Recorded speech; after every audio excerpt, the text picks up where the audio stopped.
Bismillahirrahmanirrahim. Assalamualaikum warahmatullahi wabarakatuh.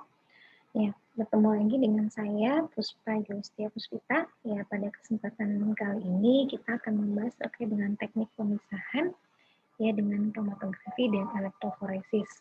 Ya, dan ini adalah materi ke-13 ya untuk mata kuliah teknik dasar dan keselamatan laboratorium biokimia. Nah, jadi mungkin sekilas ya terkait dengan metode pemisahan dalam biokimia. Jadi yang pertama adalah metode biasa ya dalam kimia organik tidak lagi memadai. Sedangkan teknik fisika umumnya dapat diterapkan pada senyawa murni. Kemudian sampel biologis itu rentan terhadap perubahan suhu, pH, jenis pelarut ya dan sebagainya yang dapat menyebabkan berkurangnya atau hilangnya aktivitas biologis. Contohnya terjadi denaturasi pada protein, kemudian inaktivasi enzim. Nah, metode pemisahan dalam biokimia itu erat kaitannya dengan sifat fisik biomolekul.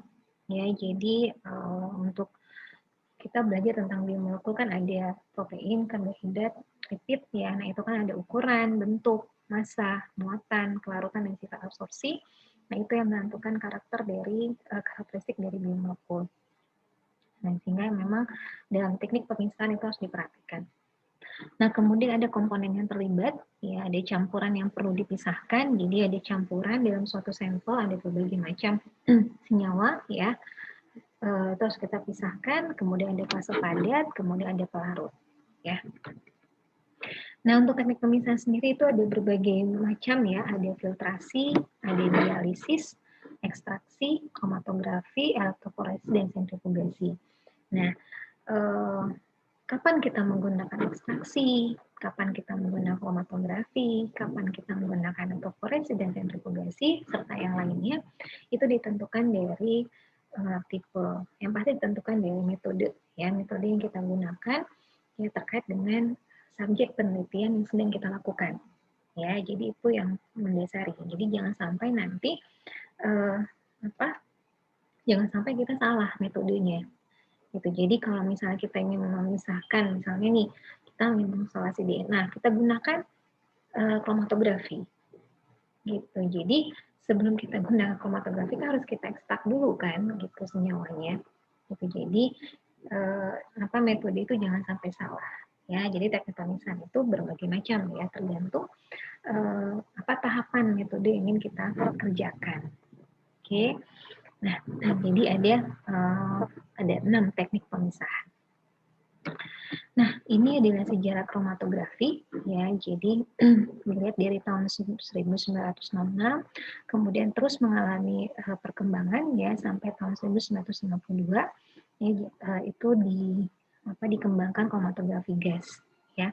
Nah, sekarang yang pasti ya kromatografi penukar ion, kromatografi partisi, kromatografi gas itu masih digunakan ya, tapi tergantung dari tujuan ya. Nah, tujuan dari penelitian atau praktikum yang dilakukan. Ya, kemudian juga harus dipastikan tergantung juga dari sampel kita. Ya, seperti itu. Nah, ini adalah prinsip kromatografi ya. Jadi hari ini kita akan mempelajari teknik pemisahan yaitu dengan kromatografi dan elektroforesis ya. Nah, untuk prinsip kromatografi itu sendiri prinsip kromatografi itu sendiri adalah pemisahan yang terjadi dalam kromatografi itu dilakukan dengan cara memanipulasi beberapa sifat fisik umum, ya sifat fisika umum dari suatu senyawa atau molekul. Nah, yang pertama kita harus memperhatikan ya, jadi yang pertama adalah kecenderungan suatu molekul untuk larut dalam suatu cairan. Jadi ini kita memperhatikan bagaimana kelarutan dari suatu molekul tersebut. Kemudian yang kedua adalah kecenderungan suatu molekul untuk bertaut atau melekat pada permukaan serbuk halus. Nah, ini adalah prinsip absorpsi ya atau penjerapan. Jadi ada absorpsi dan penjerapan. Nah, ini berkaitan dengan bagaimana kecenderungan suatu molekul itu ketika dia mampu bertaut atau melekat pada suatu permukaan. Nah, kemudian yang ketiga adalah kecenderungan suatu molekul untuk menguap atau berubah ke keadaan uap, ya.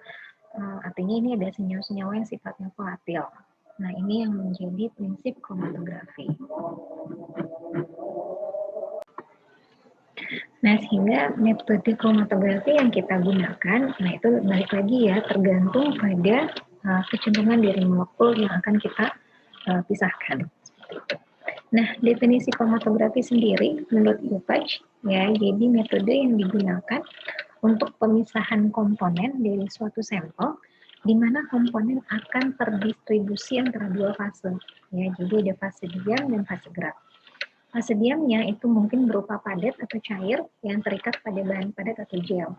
Nah, kemudian pada fase padat dapat dikemas dalam kolom, tersebar sebagai suatu lapisan atau terdistribusi sebagai lapisan film.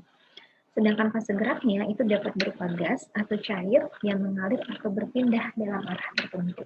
Ya, jadi kalau misalnya pada kromatografi ingat ada dua fase diam dan fase gerak. Fase diamnya bisa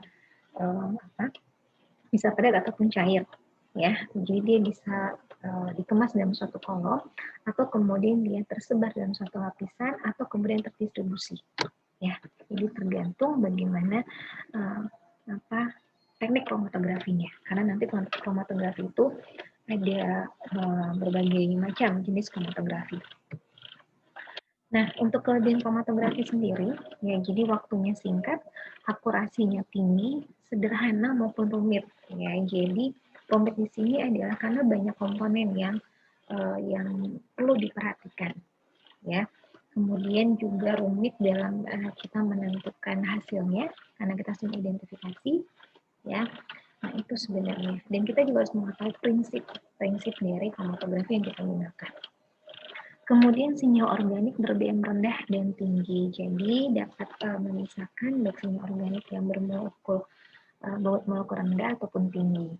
Nah, kemudian dapat diperoleh senyawa yang murni. Ya, karena nanti data kromatogram itu ada dalam bentuk pik-pik ya, yang itu kalau misalnya piknya itu bagus ya, terpisah antara pik yang satu dengan pik yang lain, maka artinya memang senyawa kita itu cukup murni ya, dan pengotor-pengotornya itu artinya sudah diminimalisasi. Seperti itu, makanya ketika melakukan kromatografi tergantung tekniknya ya. Jadi memang harus diperlukan preparasi terlebih dahulu agar didapatkan sampel yang cukup murni untuk kita pisahkan ya.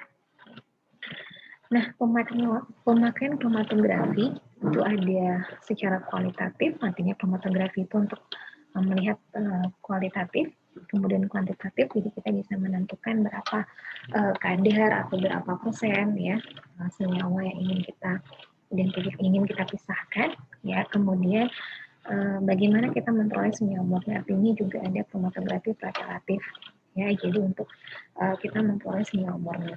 Nah, kromatografi kualitatif, nah ini ya pengertiannya, jadi ada tidaknya senyawa tertentu dalam campuran, jadi kita membandingkan senyawa murni ya dengan standar, ya senyawa murni atau standar ya dengan campuran, ya. Kemudian memberi informasi mengenai kerumitan suatu campuran. Ya, jadi kalau misalnya di suatu campuran, nah kita ingin identifikasi ya komposisi atau komponen dari suatu campuran itu, nah bisa dengan kromatografi yang kualitatif.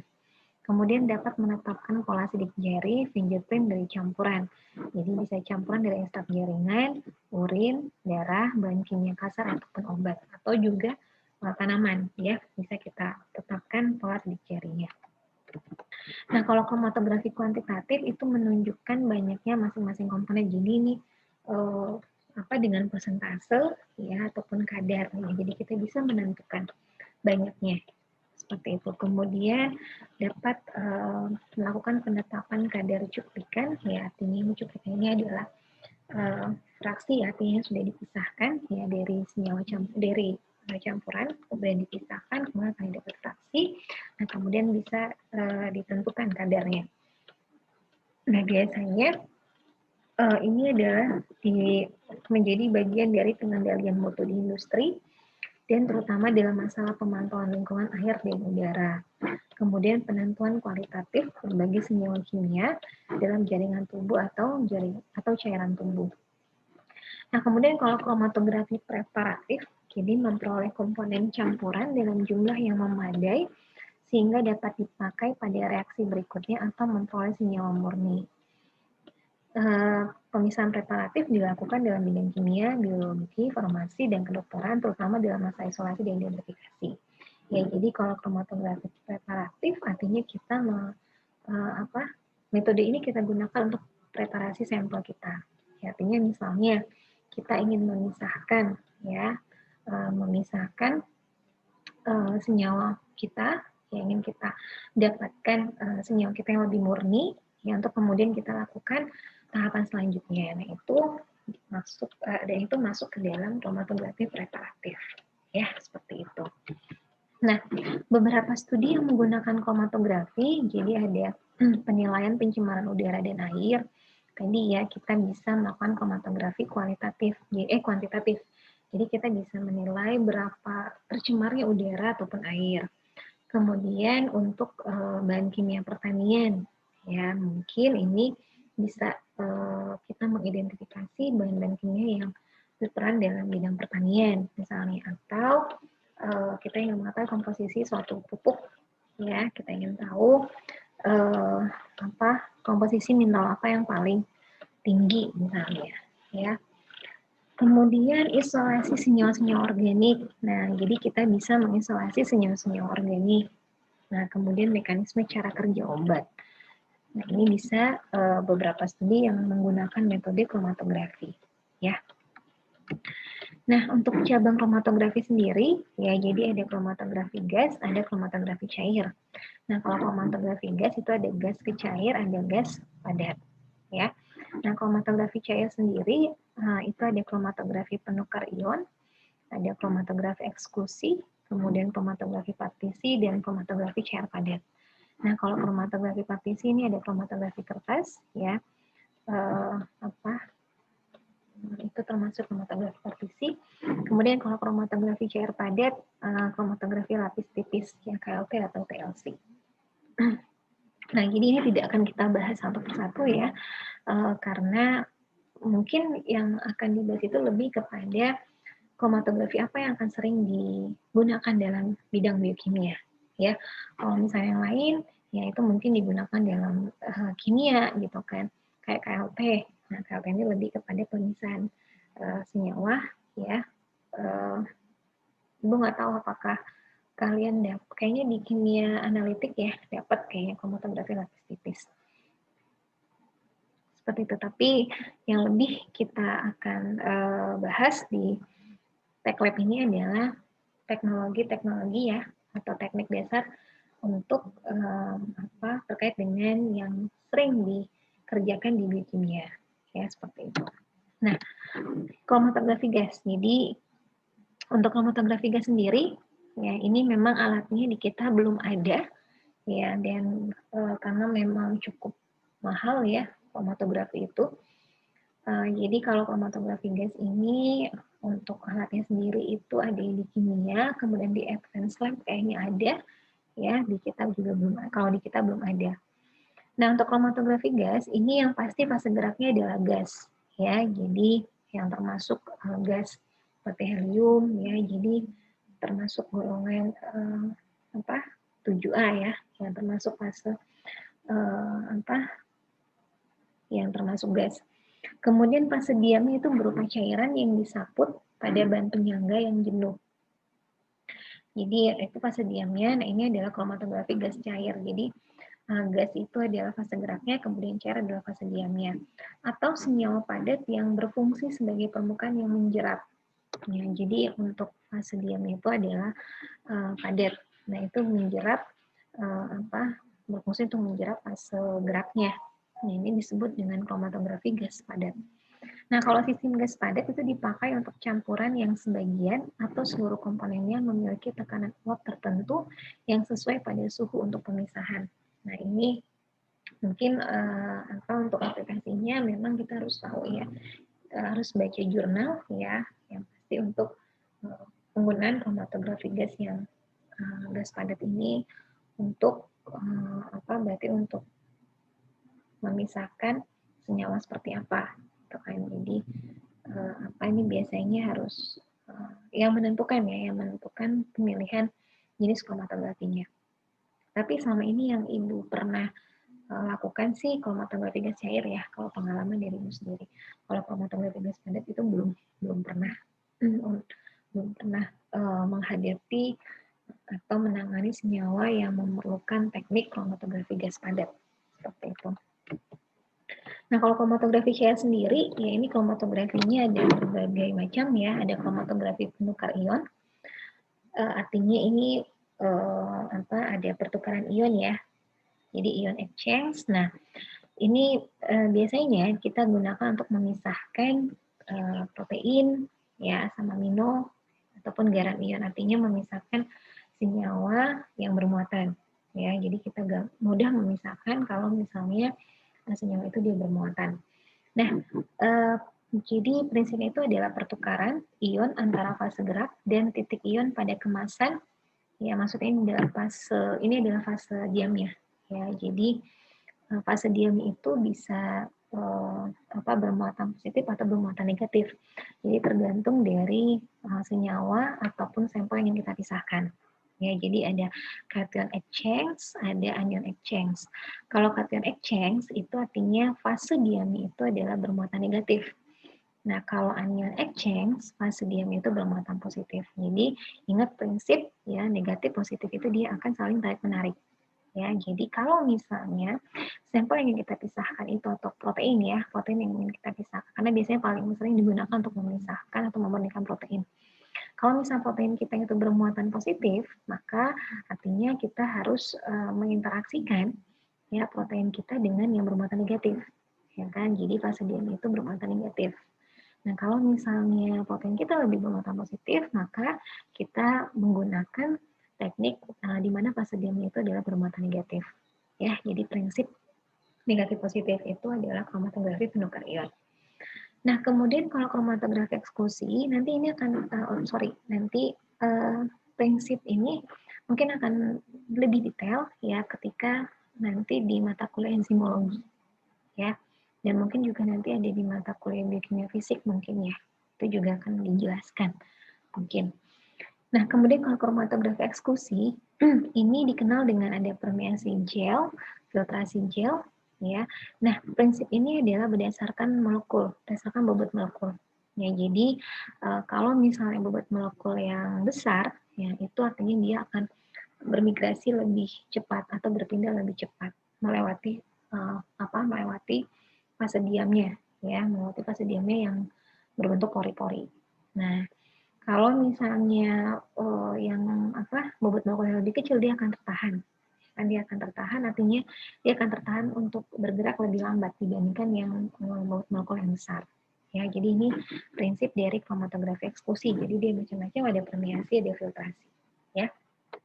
Nah, kalau kromatografi partisi, nah ini adalah partisi lin arut antara dua pelarut yang tidak tercampur. Jadi kita ingin memisahkan ya antara dua komponen ya yang dia tidak bercampur tapi seolah-olah bercampur gitu. Jadi dipisahkan dengan kromatografi partisi. Nah, pelarut yang tak bercampur itu salah satunya adalah fase diam dan lainnya adalah fase gerak. Ya, seperti itu. Nah, kemudian kalau kromatografi CR padat, nah ini adalah penjerapan linarut pada penjerat polar silika gel atau alumina. Ya, jadi yang menjadi fase diamnya itu adalah silika gel atau alumina. Ya, nah ini adalah kromatografi cair padat. Nah, fase geraknya dan sampelnya itu adalah dalam bentuk liquid atau cair. Ya, seperti itu. Nah, ini ada beberapa istilah yang mungkin nanti akan kita temui pada saat kita melakukan teknik kromatografi. Ya, jadi ada absorber atau penjerat. Nah, ini adalah yang termasuk dari fase diamnya. Jadi tergantung teknik kromatografi yang kita gunakan. Kalau misalnya kromatografi seperti menukar ion, kemudian absorpsi, filtrasi gel, nah itu ada fase diamnya itu adalah dalam bentuk dia menjerat, ya dalam bentuk padat. Nah, ini bertindak sebagai fase diam. Kemudian penyangga, nah penyangga ini adalah untuk tempat melekatnya fase diam. Ya, seperti itu. Bahan tempat melekatnya fase diam. Nah, tadi ya, jadi fase diam itu bisa dia tersebar, terdistribusi ya dalam suatu lapisan, atau kemudian dia membutuhkan penyangga untuk bisa melekatkan fase diamnya, ya seperti itu. Kemudian pengembangan, nah proses di mana fase gerak digerakkan melalui fase diam untuk menghasilkan pemisahan kromatografi. Jadi pada saat proses teknik kromatografi, nah fase gerak itu akan terus dialirkan ya ke fase diamnya sampai nanti campuran sampel kita itu terpisah menghasilkan beberapa fraksi. Nah, itu akan terus dilakukan. Ya, itu disebut dengan pengembangan. Ya, suatu proses di mana fase gerak itu selalu dialirkan ke fase diamnya. Kemudian elusi. Nah, kalau elusi ini ada proses di mana senyawa-senyawa yang dipisahkan itu dikeluarkan dari sistem. Ini disebut dengan elusi. Jadi, elusi itu prosesnya. Jadi, proses untuk mengeluarkan senyawa-senyawa yang akan kita pisahkan. Nah, kalau eluen ini adalah pelarut untuk proses elusi. Jadi, ini adalah fase geraknya. Ini disebut dengan eluen. Ya. Nah, kalau efluen ini adalah senyawa atau campuran senyawa yang dikeluarkan dari sistem. Ya, jadi ini yang senyawanya ya atau campuran senyawa yang dikeluarkan dari sistem. Nah, kemudian kalau solut ini ada senyawa yang akan kita pisahkan, artinya ini adalah sampel kita.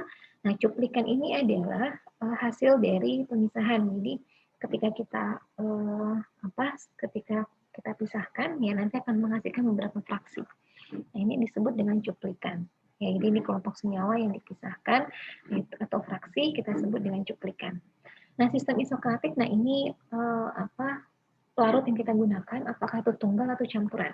Nah, jadi kalau misalnya pada teknik kromatografi HPLC, ya yang Ibu tahu ya HPLC, kemudian gizi juga, nah itu sistemnya isokratik. Ya, jadi ada isokratik. Nah, isokratik itu maksudnya dia pelarut yang digunakan tunggal, ya atau campuran atau kemudian banyak. Ya, tergantung dari sistemnya. Jadi ada isokratik, ada apa lagi gitu lupa. Ya, jadi memang ini sistemnya. Artinya ini menentukan pelarut yang akan kita gunakan.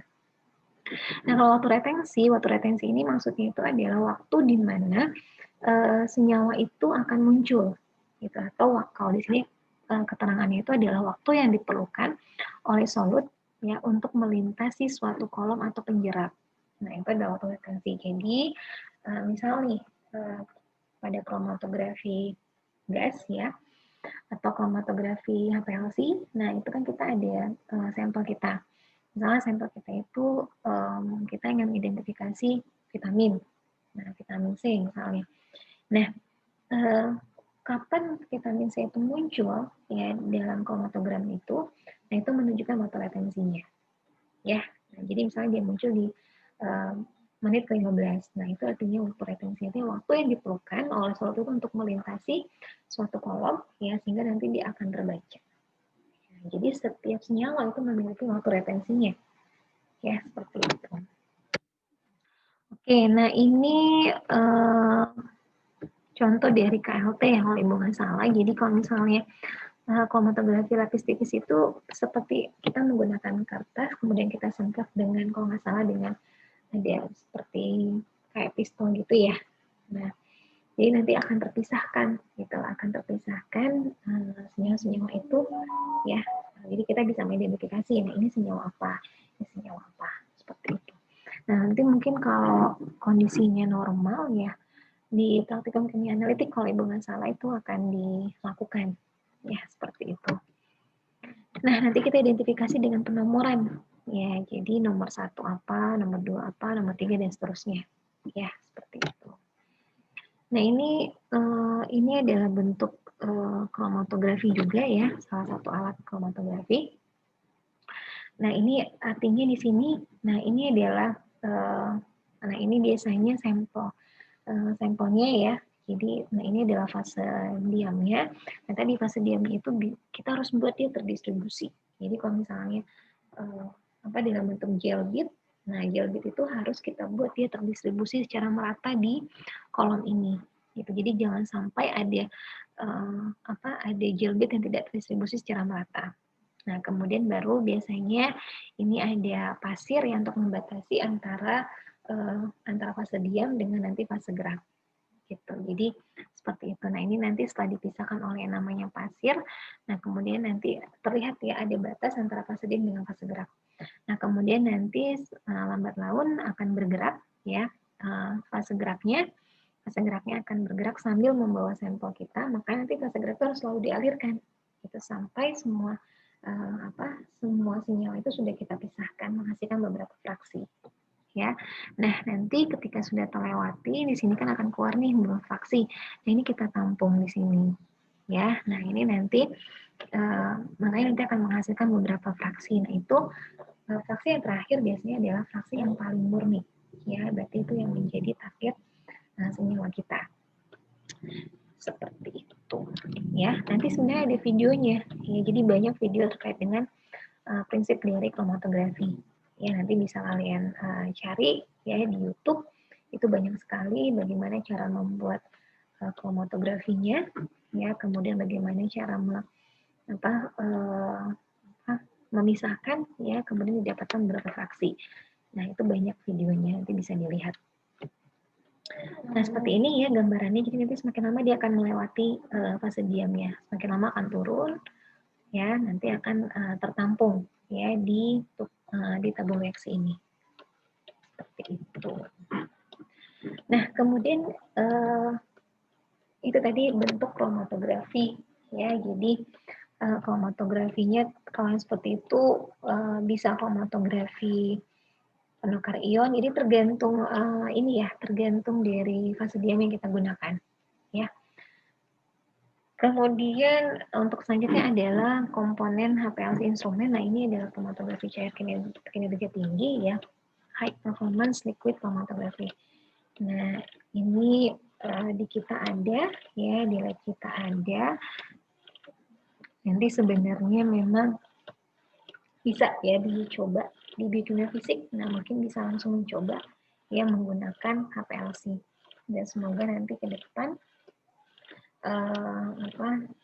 cepat berakhir ya coronanya, jadi kalian bisa mencoba untuk menggunakan. Apalagi nanti kalau penelitiannya itu ada metode yang menggunakan HPLC, jadi bisa langsung kalian aplikasikan langsung ya, jadi memegang langsung alat HPLC-nya.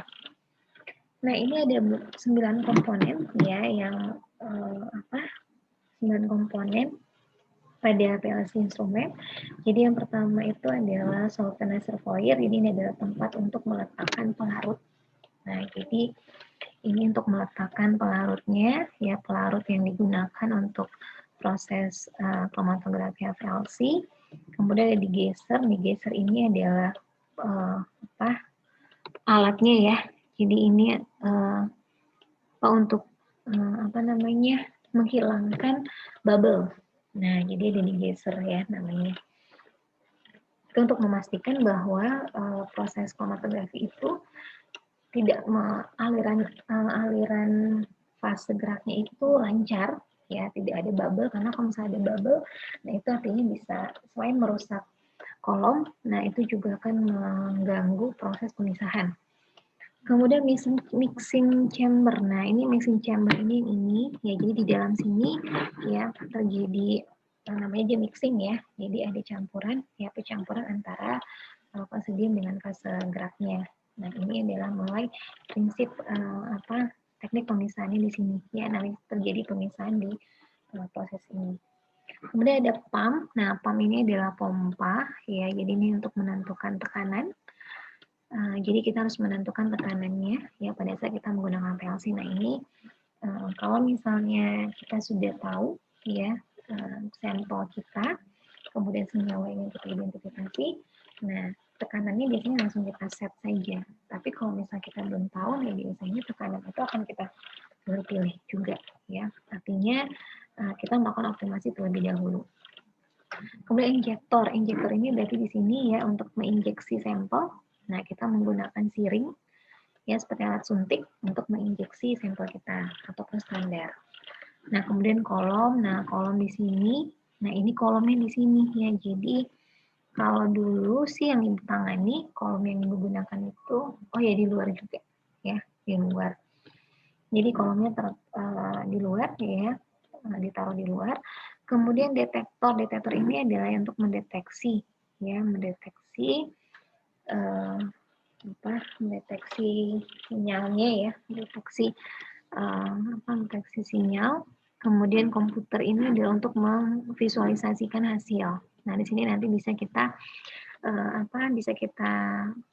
tentukan, ya, bagaimana cara untuk hasil visualisasinya. Apakah kita mau langsung dalam bentuk persen, ya, kalau misalnya kita ingin menentukan kadar, nah itu bisa kita tentukan. Kemudian di komputer ini bisa juga kita langsung membuat kurva standar misalnya. Gitu. Jadi bisa langsung kita gunakan. Jadi kita bisa langsung ada koneksi, ya, antara alatnya dengan komputer. Nah, kemudian terakhir adalah wedge sampan. Nah, di sini adalah sisa fase geraknya, ya. Jadi kan fase gerak itu dialirkan terus, ya, di kolom. Nah, kemudian nanti di sini dia akan terbuang, ya, di sini. Nah, seperti itu. Nah, ini adalah komponen-komponen dalam HPLC. Nah, pada saat kita mengeset ini, ya, terutama solvent, nah itu harus kita tentukan, ya, harus kita cari pelarutnya apa, fase geraknya apa, gitu. Nah, ini adalah hasil dari kromatogram, ya. Jadi untuk dari hasil kromatografi itu akan dihasilkan pik-pik seperti ini. Nah, ini kita sebut dengan kromatogram. Nah, nanti pik-pik ini menunjukkan, ya, senyawa yang teridentifikasi. Nah, jadi kalau misalnya kita punya database, nanti kita bisa tahu nih, ini senyawa apa, senyawa apa, senyawa apa, ya. Nah, ini tergantung dari database yang kita miliki.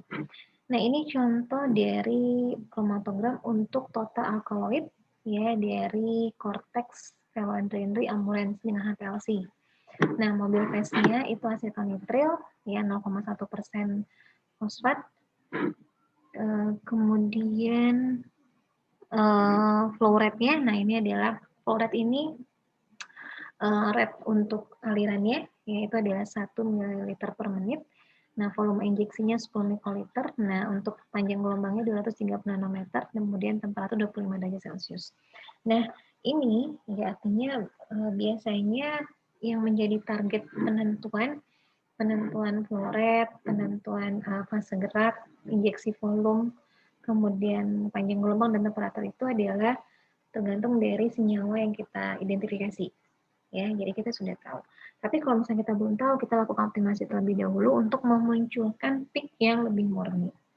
Gitu. Nah, kalau misalnya kayak gini, nah ini adalah namanya pengotor. Ya, nah ini. Nah, target senyawa kita yang mana?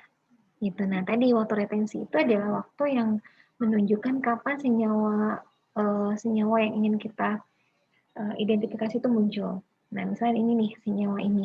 Nah, dia muncul di 1,29 menit gitu. Ya, kemudian ini muncul di 22,067 menit. Nah, biasanya kita punya database, ya, atau kalau enggak kita buat kurva standar dulu. Nah, kurva standar itu dia muncul di menit keberapa. Nah, kalau ternyata kita bandingkan antara kurva standar dengan peak yang muncul dari senyawa itu, oh ternyata misalnya standar muncul di 18,129. Oh, artinya 18,129 ini adalah sampel kita. Tapi kalau ternyata ketika kita running, dia tidak muncul, artinya dia tidak ada. Senyawa itu tidak muncul.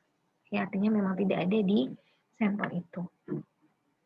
Oke ya, nah kemudian ini juga kita bisa menentukan senyawa yang muncul itu termasuk protein apa. Nah, bisa dilihat ya. Nah, ini contohnya PIK 1, PIK 2, PIK 3, PIK 4, PIK 5 itu apa.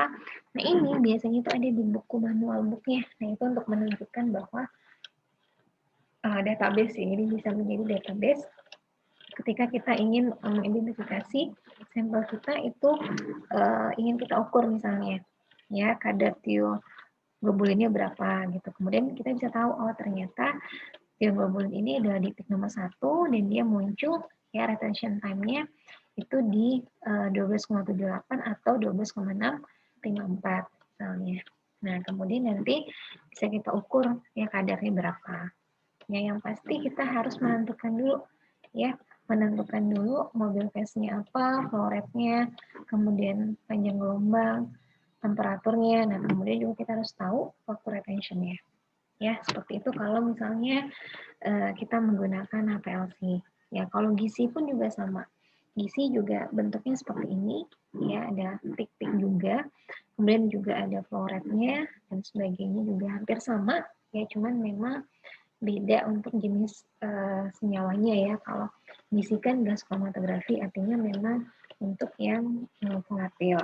Kalau kromatografi cairan kinerja tinggi artinya memang yang senyawa yang akan diidentifikasi itu bentuknya liquid ya atau cair seperti itu ya.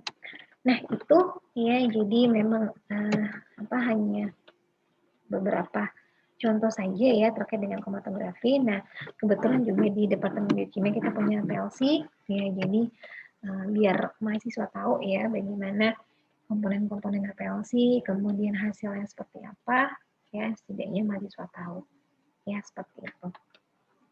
Nah, kemudian elektroforesis. Nah, elektroforesis ini juga seringkali ya akan kita gunakan di teknologi penelitian di biokimia. Ya, nah kita praktikum juga menggunakan elektroforesis. Jadi kita punya ada elektroforesis agarose, ada elektroforesis yang SDS. Kemudian kita juga punya DGGE. DGGE itu singkatannya lupa, tapi memang belum pernah digunakan sama sekali karena DG itu dia cukup mahal ya alatnya, kemudian biasanya itu digunakan untuk kita mengidentifikasi mikroba.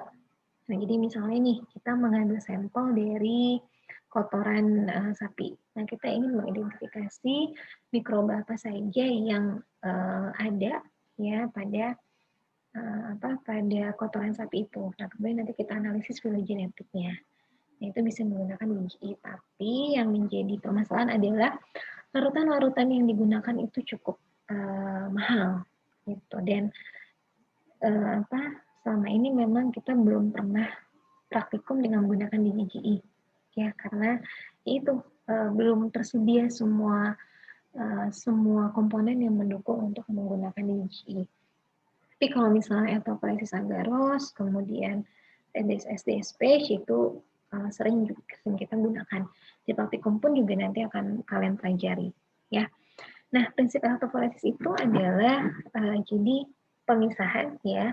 Jadi tetap memisahkan makromolekul itu berdasarkan mobilitas ya. Jadi bukan mobilitas, maksudnya